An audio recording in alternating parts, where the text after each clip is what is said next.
Welcome everybody. I hope you're having a good Sunday morning. My name is Christa and I work here at the church, and I have my special friends with me today, Sarah and Lucas. And today we're going to teach you about the story of Deborah. So we are going to go into our Bibles. If you have yours at home, we're going to go to the start of the purple section. Lucas, what's the purple section called in our Bibles? The books of history. Thank you. And you're going to go to the second book in the books of history, which is called Judges. So right after Joshua, you'll be able to find Judges. And you're looking for the big number 4 in the green. Perfect. That's our story we're looking for today. So guys, do you know what a judge is? Do you guys know what a judge is? Yeah. Yeah? So a judge is someone who helps people to see what is right and what is wrong. And in our story, we had 12 judges.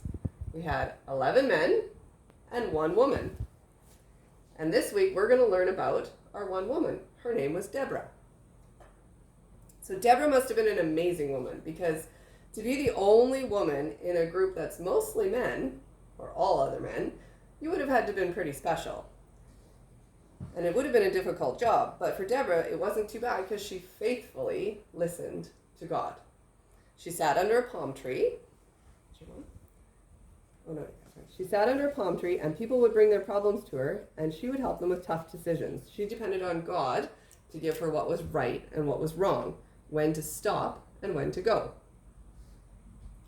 During the time that Deborah was the judge, they were living under a king named Jabin, and he was mean, and he'd been mean for 20 years. The Israelite people were really struggling under him, but God saw his people, and he had a plan. King Jabin had 900 iron chariots. So his kingdom, it must have been really powerful to have that much. But God told Deborah to call a warrior named Barak and to gather some soldiers to go to battle with this big mean king and his commander.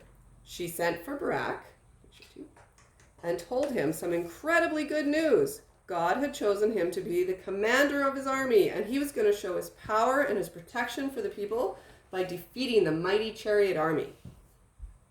Barak was a soldier, so what do you think he said? Do you think he said, "Yeah, sure, I'll go, no problem"? Do you think he said that?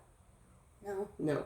Instead, Barak said to her, "If you go with me, I'll go. But if you don't go with me, I won't go." So he didn't want to go without Deborah, a woman. So she was pretty special to be called to that.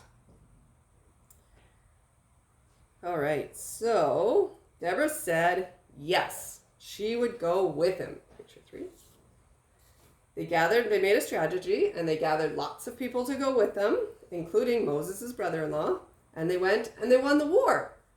How did that happen? Well, the commander of the chariot army, he was feeling super powerful and confident, but God was more powerful and more confident, and he made him separated from all of the other chariots. So he was one all by himself. And then he got scared, and he got off his chariot, and he ran away.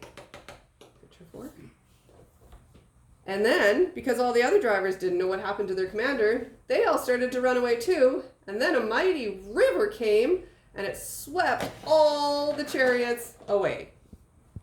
So the Israelites won under the leader of Deborah and Barak. So that was our story of today. So now we're going to do a little craft to go with that. So Lucas and Sarah here have a craft planned.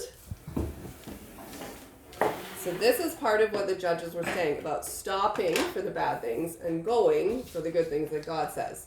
So if you have this sheet that was sent home with your kids' ministry package, you'll get one of these. And you can start cutting out your stop and go. If you didn't get that, you can do like Lucas did. And he hand drew a go before we started. And now he's going to draw a stop to go with it. And he's going to cut that one out too, just like Sarah is here. And then they have popsicle sticks. So if you have some of those, you can use those as well. If you don't, you can use straws. If you don't have any of those, you can also use clothespins if you have that at home. Or anything that's pretty stable, like a stick, even in your backyard, that would work. It's a race to see who's going to finish cutting first.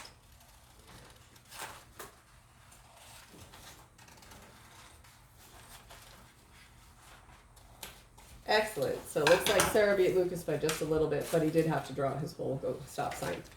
So then you're going to take some glue, either a glue stick or some white glue, and you're going to put some glue on one piece of your paper. And then you'll take your glue stick and you'll put it on the bottom side. And then you take your other piece of paper and you put it on top. And you push them together.